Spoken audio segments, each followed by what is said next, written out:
Media మిత్రులందరికీ నమస్కారం. BRS party శాసనమండలి సభ్యురాలు కవిత గారి బెయిల్ విషయంలో కొంతమంది చిల్లర మాటలు మాట్లాడుతున్నారు. బెయిల్ రావడం అనేది, బెయిల్ తీసుకోవడం అనేది ఆమె హక్కు. ఆ బెయిల్ పైన కొంతమంది బాధ్యతల్లో ఉన్న వాళ్ళు కూడా సోయి లేకుండా మాట్లాడుతున్నారు. ఒకవైపు బీజేపీ నుంచి కావచ్చు, ఇంకోవైపు కాంగ్రెస్ నుంచి కావచ్చు. కోర్టును తప్పుపట్టే పద్ధతుల్లో, సుప్రీంకోర్టునే తప్పుపట్టే పద్ధతుల్లో వాళ్ళ తెలివి తక్కువతనాన్ని, వాళ్ళ మూర్ఖత్వాన్ని బయటపెట్టుకుంటున్నారు. వాస్తవానికి ఈ కేసు విషయంలో మేము మొదటి నుంచి కూడా చెప్పినాం, ఇది ఇంత నిరాధారమైన కేసు. అసలు ఎక్కడ ఎటువంటి నేరమే జరగలేదు, తప్పే జరగలేదు. కేవలం ఒక బీజేపీ ఎంపీ చేసిన ఆరోపణలు తీసుకొని సిబిఐ, ఈడీలు ఒక చెత్త కేసు నమోదు చేసినాయి. బహుశా నాకు తెలిసి చరిత్రలో ఈడీ, సిబిఐలు చేసిన పరమ చెత్త కేసుల్లో ఇది ఒకటే ఉంటుంది, లేదా ఇది నెంబర్ 1 ఉంటుంది. ఈ కేసు ఎక్కడ ఏ చిన్న ఆధారం లేకుండా, ఎక్కడ ₹1 మాది నష్టం జరిగింది అని ఎవరు కాంప్లైంట్ ఇవ్వకుండా, మా డబ్బులు ఏదో బ్యాంకుల నుంచి ఎవరో తీసుకుంటారని ఇంకోరు చెప్పకుండా, లేదా ఎటువంటి నగదు దొరకకుండా, ఈ పలానా బ్యాంక్ నుంచి పలానా బ్యాంక్కి ఏదైనా అక్రమంగా ట్రాన్స్ఫర్ అయిందనే ఒక ఆధారం లేకుండా, ఏది లేకుండా మూపబడ్డ కేసు. కేవలం పార్లమెంట్ ఎలక్షన్ల సందర్భంలో ఇక్కడ కేసీఆర్ గారిని, అక్కడ కేజ్రీవాల్ గారిని ఇబ్బంది పెట్టడం కొరకు మోడీ అండ్ కో కలిసి చేసిన కుట్రలో భాగంగా వచ్చిన కేసు తప్ప ఇది వాస్తవానికి ఏం ఆధారాలు లేవు. నిన్న మనం చూసినాం సుప్రీంకోర్టులో వాదనల సందర్భంలో సిబిఐ, ఈడీకి సంబంధించిన న్యాయవాదులు ఏ రకంగా ఇబ్బంది పడ్డారో మాట్లాడడానికి, చెప్పడానికి, లేని ఆధారాల కొరకు ప్రయత్నం చేసి ఎట్లా వాళ్ళు సతమతమైన మనం చూసాం. వాస్తవానికి పట్టపగలు దొరికి నోట కట్టలతో దొరికిన వాళ్ళేమో బెయిల్ మీద వచ్చి అధికారం చెలాయిస్తారు. ఏ ఆధారం లేని కేసు, అక్రమ కేసును పెట్టిన వాళ్ళు బెయిల్ మీద వస్తేనేమో ఈ రకంగా ఏడుస్తున్నారు. వాస్తవం చెప్పాలంటే ఇవాళ కాంగ్రెస్ పార్టీ పరిస్థితి ఎట్లా ఉందంటే, మోడీకి బి టీమ్గా ఉంది తెలంగాణలో కాంగ్రెస్ పార్టీ, తెలంగాణ ప్రభుత్వం మోడీకి బి టీమ్గా పనిచేస్తూ ఉంది. మొట్టమొదటి బండి సంజయ్ కావచ్చు, కిషన్ రెడ్డి కావచ్చు, బీజేపీ నాయకులు అది ఆలోచించుకోండి. మోడీ మిమ్మల్ని లెక్క పెట్టడం లేదు. ఎప్పటికైనా రేవంత్ అనే మనిషి తెలంగాణలో ఉన్న పద్ధతుల్లో మోడీ గారి వ్యవహారం ఉంది. వాల్మీకి కుంభకోణం కేసులో ఇంత స్పష్టంగా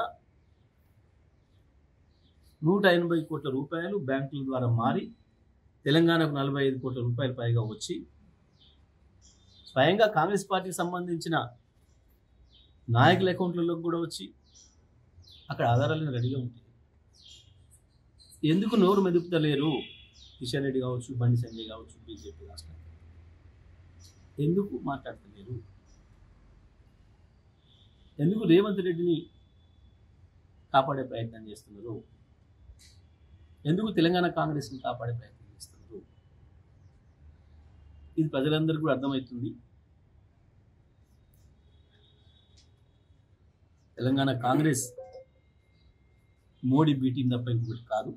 అందుకే ఇద్దరు కలిసి ఇప్పటికి కూడా వాస్తవానికి ఇవాళ రాష్ట్రంలో అధికారంలో ఉన్న కాంగ్రెస్ పార్టీ పైన, దాని ఫెయిల్యూర్స్ పైన మాట్లాడాల్సిన బీజేపీ ఇంకా కేసీఆర్ పైన అక్కసు వెలగక్కుతుంది. 9 నెలలైన పరిపాలన చేతగాక కాంగ్రెస్ పార్టీ మేమే మంత్రులం, బీఆర్ఎస్ పార్టీనే ముఖ్యమంత్రి మంత్రులన్న పద్ధతులు మా మీద దాడి చేస్తుంది. రెండు కలిసి ఇంకా కేసీఆర్ పైన బీజేపీ బీఆర్ఎస్ పైన దాడి చేస్తున్నాయి అంటే వాళ్ళ బలహీనత ఏందో అర్థమవుతుంది, వాళ్ళ ఐక్యత ఏందో అర్థమవుతుంది. ఎవరేం చెప్పినా ఈ కేసు అనేది ఢిల్లీ లిక్కర్ స్కామ్ అనేది ఒక బీజేపీ కుట్ర తప్ప అది ఒక చెత్త ఆధారం లేని చెత్త కేసు తప్ప ఇంకోటి కాదు. మేము మొదటి నుంచి చూపించినట్టుగానే కవిత గారు చాలా స్వచ్ఛంగా బయటకు వచ్చారు. ఆ సందర్భంలో సుప్రీంకోర్టు జడ్జిలు చేసిన కామెంట్స్ చూస్తేనే మనకు ఆ కేసులో ఏం పసలేదనే విషయం స్పష్టంగా నేను ఏమంటున్నా, ఇక్కడ మాకు స్కోపే లేదు విలీనాల గురించి ఒత్తుల గురించి మాట్లాడడానికి. ఎందుకంటే ఇక్కడ ఉన్నది మోడీకి ఏ టీం బి టీం, ఇక్కడ రెండే ఉన్నాయి. ఇక్కడ ఎప్పుడనేది సమస్య, రేవంత్ రెడ్డి మోడీతో ప్రత్యక్షంగా ఎప్పుడు కలిసి అనేది సమస్య తప్ప ఇది ఇక్కడ ఇంకా చర్చ లేదు. కాంగ్రెస్ పాపం అది తెలియక సంజయ్, కిషన్ రెడ్డి, ఇతర బీజేపీ నాయకులు ఎగిరి పడుతున్నారు. కానీ వీళ్ళని అసలు లెక్కనే పెట్టడం లేదు. మోడీ వీళ్ళ నాయకుల కింద లెక్కే తీసుకోవడం లేదు. ఎప్పటికైనా ఈ రాష్ట్రంలో నాకు రేవంత్ రెడ్డి అంటూడే నాకు బలం అనే పద్ధతుల్లో మోడీ వ్యవహారం ఉంది. మన ముఖ్యమంత్రిని చేయడానికి కారణం మోడీనే. అందరికి గుర్తించి మోడీ ఫ్రెండ్ ఇంకో ఆయన ఉంటాడు వాళ్ళే తప్ప మోడీ రేవంత్ రెడ్డి కాంగ్రెస్ పార్టీ ఛాయిస్ కాదు, ఇక్కడ మోడీ ఛాయిస్. తెలంగాణ కాంగ్రెస్ విలీనం కాబోతుంది. మొత్తం టోటల్గానే తెలంగాణలో కాంగ్రెస్ బీజేపీ రెండు ఒకటే అయితే అందులో సందేహం లేదు. రెండు మోడీ టీములే ఉంటాయి, ఏ టీం బి టీములే ఉంటాయి, టీఆర్ఎస్ కాదు. ఇప్పటికైనా కేసీఆర్ చూసే భయపడుతున్నది బీజేపీ కాంగ్రెస్ అనే విషయం మనకు స్పష్టంగా అర్థమైంది. లేకపోతే ఎక్కడన్నా చూసిందా ఈ వీడియోలో ప్రతిపక్ష పార్టీ అధికార పార్టీని విమర్శ చేస్తుంది.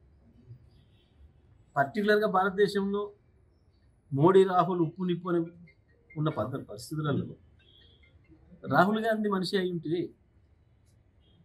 రేవంత్ రెడ్డి కావచ్చు, ఇక్కడ కాంగ్రెస్ కావచ్చు, రాహుల్ గాంధీ ఈ కేసు మీద ఏం మాట్లాడిండు, లిక్కర్ స్కామ్ మీద ఏం మాట్లాడిండు?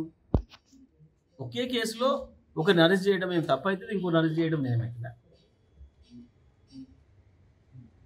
తీవ్రంగా ఖండించింది కదా కేజ్రీవాల్ని అరెస్ట్ చేయడాన్ని, సిసోడియాని అరెస్ట్ చేయడాన్ని.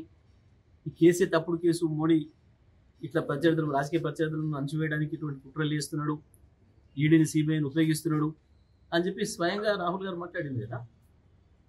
మరి అదే కేసులో ఉన్న సహనిందితురాలు అయినప్పుడు మరి ఇక్కడ కూడా అదే వర్తించాలి కదా.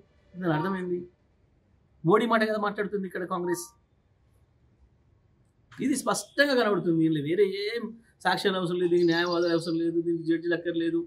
ప్రజలకు అర్థమవుతుంది, ప్రజల తీర్పు సందర్భాన్ని బట్టి వస్తుంది. అంటే అది డైరెక్ట్ ప్రత్యక్షంగా నేను మళ్ళీ చెప్తున్నా, తప్పకుండా ఇక్కడ ఉన్న కాంగ్రెస్ పార్టీ, ఇక్కడ ఉన్న ముఖ్యమంత్రి మోడీకి బి టీం అనే పనిచేస్తున్నాడు. మోడీకి అత్యంత ఆప్తుడు ఆయన మాత్రమే. ఎప్పటికైనా మోడీకి దగ్గరుడు ఆయనే అవుతాడు తప్ప కిషన్ రెడ్డిని బండి సంజయ్ కాలేరు. It's very clear. ఇక విలీనాల గురించి వెళ్ళి మాట్లాడాల్సి వస్తే, అయితే గీతే తెలంగాణ ముఖ్యమంత్రి, తెలంగాణలో ఉన్న కాంగ్రెస్ పార్టీ బహుశా ఇవాళ రేపు వేయబోయే పీసీసీతో సహా, ఎందుకంటే ఆయన మనిషిని వేస్తున్నట్టున్నారు, పీసీసీతో సహా మోడీ టీంలో విలీనం అయ్యేది వాళ్ళైతారు తప్ప బీజేపీలో విలీనమైతే మొత్తం తెలంగాణ కాంగ్రెస్ పార్టీని, తెలంగాణ ప్రభుత్వాన్ని టోక్గా తీసుకుపోయి బీజేపీలో కలుపుతారు తప్ప బీఆర్ఎస్ ఎవరితో విలీనం అయ్యే అవకాశమే లేదు, ఆ అవసరమే లేదు. తప్పకుండా రాష్ట్ర రాజకీయాలనే కాదు, దేశ రాజకీయాల్లో కూడా మోడీకి రాహుల్కి ప్రత్యామ్నాయం కేసీఆర్ గారే అవుతారు.